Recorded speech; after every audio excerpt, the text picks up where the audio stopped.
할렐루야. 153 저녁기도에 오신 여러분들을 주님의 이름으로 환영하고 축복합니다. 오늘 이 저녁 시간에 우리들이 참 기도할 제목들이 참 많은 것 같습니다. 오늘 이 저녁 시간에 하나님 앞에 기도하는 그 기도 가운데 하나님이 우리에게 응답하시고 역사하시는 이 저녁이 될 줄로 믿습니다. 우리 같이 먼저 하나님 앞에 찬양하며 영광 돌리기를 소원합니다. 약할 때 강함 대신에 나의 보배가 되신 주 나의 모든 것, 우리 같이 찬양하도록 하겠습니다.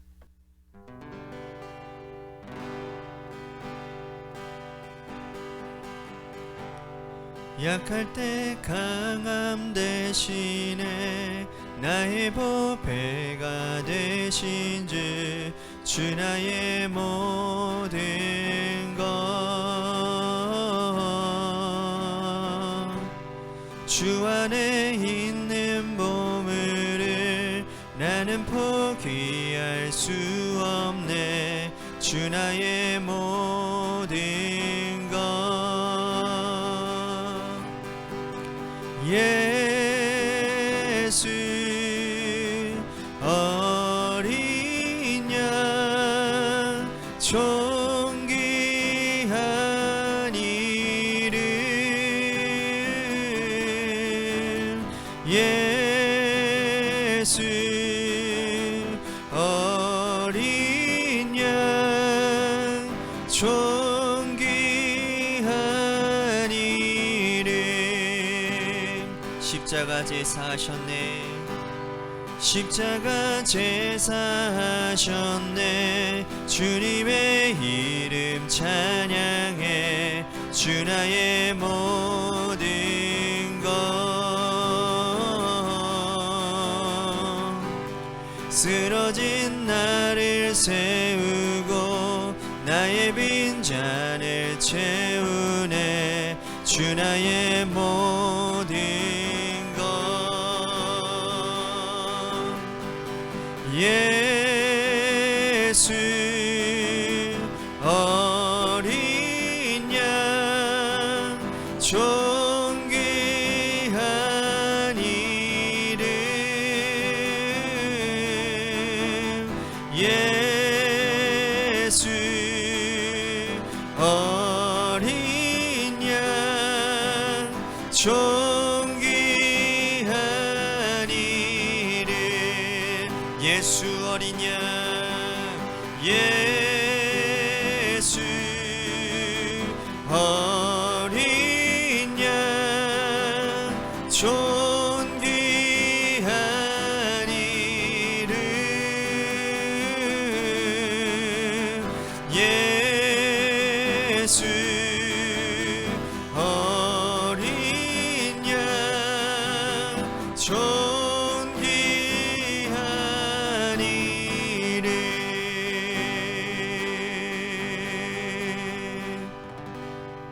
기도하겠습니다. 하나님, 우리의 약함을 아시는 주님께서 오늘 우리의 연약함을 하나님 강함으로 만들어 주시는 은혜가 될 줄로 믿습니다. 연약함 가운데 주님의 은혜가 임합니다. 오늘 우리의 약함 가운데 주님 우리에게 힘 주시는 은혜를 허락하시고 새 영을 부어 주시는 놀라운 시간이 되도록 이 저녁 시간 축복하여 주옵소서. 사랑이 많으신 예수님 이름 받들어 간절히 축복하며 기도하옵나이다. 아멘. 오늘 이 저녁 시간에 하나님이 우리에게 주신 말씀 보도록 합니다.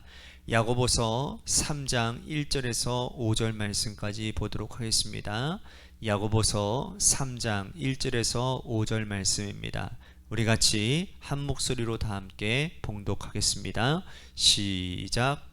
내 형제들아, 너희는 선생된 우리가 더 큰 심판을 받을 줄 알고 선생이 많이 되지 말라. 우리가 다 실수가 많으니 만일 말에 실수가 없는 자라면 곧 온전한 사람이라 능히 온몸도 굴레에 씌우니라. 우리가 말들의 입에 쟁알 물리는 것은 우리에게 순종하게 하려고 그 온몸을 제어하는 것이라. 또 배를 보라. 그렇게 크고 광풍에 밀려가는 것들을 지극히 작은 키로서 사공의 뜻대로 운행하나니 이와 같이 혀도 작은 지체로 돼 큰 것을 자랑하도다.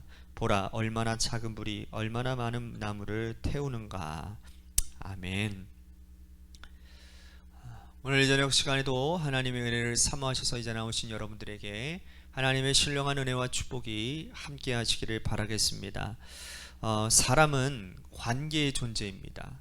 관계를 통해서 이 세상을 사랑하고 또 하나님께서 사람을 지으실 때에 모든 일들과 함께 관계를 맺도록 지으셨기 때문에 우리는 혼자 살기란 불가능하고 항상 공동체를 이루며 살아가는 존재들입니다. 사람이 관계를 맺고 소통을 하는데 아주 중요한 도구 한 가지가 필요한데 그것이 바로 언어입니다. 말이지요. 말을 통해서 관계를 맺고 말을 통해서 의사소통을 하고 살아갑니다. 그런데 이 말이라고 하는 것은 항상 양날의 검이라고 할 수 있다는 것 여러분 잘 알고 계시죠? 잘 사용하면 선한 도구가 되고 의사소통의 아름다운 도구가 되지만 그러나 이거 잘못 사용하면 소통하는 데 방해되고 때로는 사람에게 상처를 주고 그 상처는 돌이킬 수 없는 강을 건너게 만들 수도 있다는 겁니다.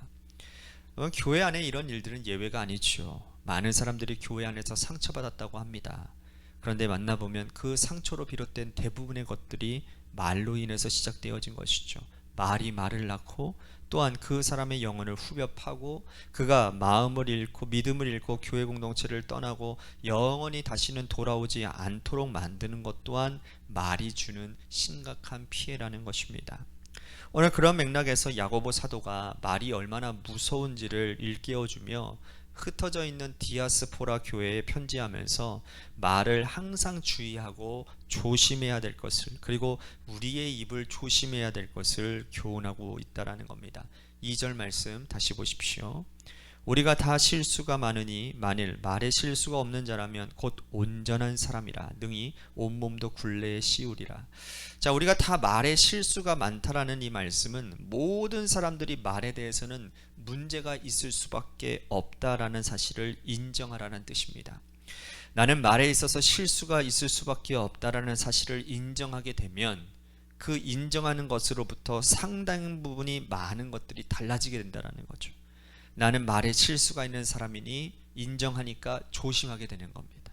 삼가야 될 것이고 또 입술을 항상 조심하게 되고 말하기 전에 생각하고 말하는 것이 습관화가 되는 것이죠. 이렇게 되면 말 실수가 상당 부분 줄어들 수 있습니다. 그런데 만약 나는 말에 실수가 없는 사람이다 라고 하는 것을 전제로 깔고 살아가면 함부로 생각하고 함부로 말하고 내가 말하는 것을 상대방이 수용하지 못하면 오히려 그 사람을 이상한 사람 취급한다라는 겁니다. 성경은 기록하고 있습니다. 우리 모두는 다 말에 실수가 있을 수밖에 없는 사람임을 인정하고 살아가라는 것. 이것이 말 실수를 줄일 수 있는 아주 중요한 길임임을 기억하라고 말씀을 하고 있는 거죠. 우리도 항상 내가 내뱉은 말이 완전하지 못함을, 내가 하는 모든 언어가 상대방에게 실수가 되고 그에게 상처가 될 수 있음을 기억하고 인정해야 된다라는 것입니다. 3절 말씀 보겠습니다. 우리가 말들의 입에 재갈 물리는 것은 우리에게 순종하게 하려고 그 온몸을 제어하는 것이라. 자, 사람보다 말은 덩치가 훨씬 더 큽니다. 힘도 세고요, 빠릅니다. 그런데 사람이 말을 제어할 수 있는 이유는 뭡니까? 말의 입에 재갈을 물리고 있고 그 재갈에 연결되어진 고삐를 잡고 있기 때문이라는 거예요. 고삐를 잡고 방향을 설정하면 그 덩치 큰 말이 순수하게 기수에 의해서 따라오고 방향을 따라잡게 된다는 겁니다. 이것이 입에 재갈을 물리는 이유라는 것이죠. 이것처럼 우리도 입에 재갈을 물리면 하나님의 말씀에 철저하게 순종할 수 있고 하나님께서 우리에게 가라고 하시는 그 방향대로 방향 지을 수 있다는 뜻입니다. 여러분, 하나님의 입장에서 보면 우리가 하나님의 말씀에 순종하는 가장 큰 첫걸음은 뭡니까? 우리 입에 재갈을 물리는 겁니다. 이스라엘 백성들이 광야 여정 출애굽하는 여정 가운데서 입에 재갈을 물리지 않았기 때문에 하나님께 원망하고 불평하고 또 모세에게 반역하지 않았습니까? 만약 그들이 입에 재갈을 물리고 하나님의 말씀에 순종했다면 그들은 40년 광야 방황하지 않고 곧장 들어갈 수 있었고 가나안 땅에 들어가서 축복과 은혜를 누릴 수 있었을 것입니다. 하지만 그들은 입을 제어하지 못했기 때문에 입에 재갈을 물리지 않았기 때문에 하나님을 향하여 원망하여 성도들을 향하여, 영적인 지도자들을 향하여 그들에게 불만을 모두 다 쏟아내었기 때문에 그들은 약속의 땅 가나안 땅에 들어가지 못했다라는 거예요. 반면에 사탄의 관점에서 보면 우리의 입에 재갈을 물리는 것을 원치 않을 겁니다. 사탄의 관점에서 보면 함부로 말하게 하고 함부로 떠들게 하고 공동체를 어지럽게 하려고 각종 중상모략을 일삼을 것입니다. 마치 이것이 정의인 것처럼 사람들을 부추길 겁니다. 그래야 공동체가 혼란하게 되기 때문에, 가정도 마찬가지고 또 교회 공동체도 마찬가지죠. 거기서부터 시작된 말이 공동체 전체를 불태우는 것이 얼마나 위험한 일인지 사도 야고보는 이렇게 설명을 하고 있습니다. 자, 5절 보십시오. 이와 같이 혀도 작은 지체로 돼 큰 것을 자랑하는도다. 보라, 얼마나 작은 불이 얼마나 많은 나무를 태우는가. 그 작은 불씨 하나가 온 산을 다 태워버리고도 남는다라는 것. 여러분, 그 산불도 보면 다 뭡니까?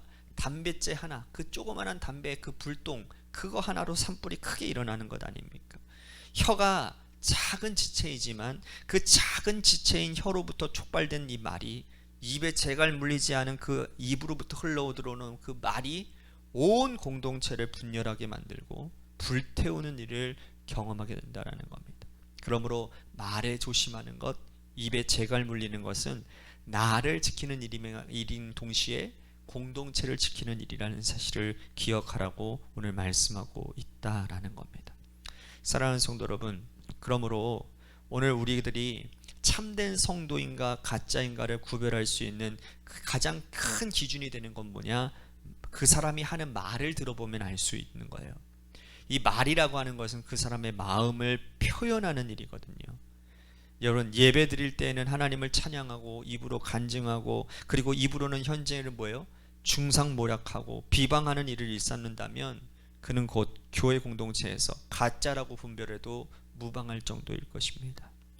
오늘 우리가 하나님 앞에서 진짜인지 가짜인지는 우리의 언어로, 우리의 말로 분별되어지고 그 말의 시작은 마음에서부터 출발한다는 사실을 여러분들 꼭 기억하시기를 바랍니다. 그래서 혹여나 오늘 우리들의 삶의 자리 가운데 우리가 말을 실수하지는 않았는지, 내 말로 죄짓지는 않았는지, 그 모든 일들을 여러분들이 하나님, 우리에게 낱낱이 하나님 앞에 고백하며 기도하는 시간, 회개하는 시간을 가졌으면 좋겠습니다. 또 한 가지 우리 같이 기도할 것은 우리 교회를 위해서 기도합니다. 오늘 소장님 만나 뵙고 왔는데요, 참 많은 도전과 은혜를 받았습니다.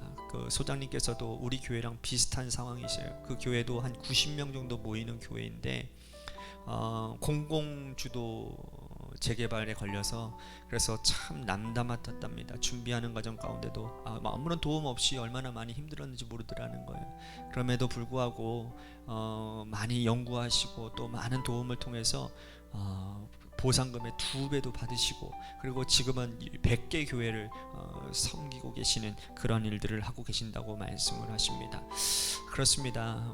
우리 재개발이 여러분들 우리가 기도해야 됩니다. 정말 열심히 기도해야 돼요. 기도하지 않으면 안 됩니다. 이건 영적 싸움이거든요. 그런데 하나님께서 우리들에게 이렇게 말씀을 하세요. 뱀과 같이 지혜로우라고. 하나님이 우리들에게 어떤 수단을, 은혜의 수단을 주실 때에 그 수단 가운데 우리가 지혜롭게 그 수단들을 잘 활용하며 기도할 때에 그 모든 일 가운데 하나님의 선한 계획들이 있는 것입니다. 그래서 우리들이 여러 가지 방면들을 우리들이 지금 잘 살펴보고, 그리고 우리들이 이 일들을 계획해 나가고 하다 보면 정말 하나님의 선한 계획 가운데서 재개발이 잘 진행되어지고 교회도 성장하는 그런 계기가 될 것이라고 생각이 되어집니다. 그래서 모든 재개발 과정 가운데 하나님의 은혜가 있게 하시고, 우리가 더 열심히 기도하는 공동체가 되게 하시고, 또한 돕는 자들의 손길과 또한 재정도 하나님께서 채워주셔서 이 모든 재개발 과정이 은혜 가운데 하나님의 은혜였다라고 고백되어지는 그러한 과정이 되게 해달라고 우리 같이 교회를 위해서 기도했으면 좋겠습니다. 또한 육신의 질병으로 고통당하시는 분들을 위해서 기도해 주시고, 마지막으로 여러분들의 삶의 자리와 여러분들의 자녀들을 위해서 이 시간 기도해 주시기를 바랍니다. 우리 같이 기도하도록 하겠습니다.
아멘.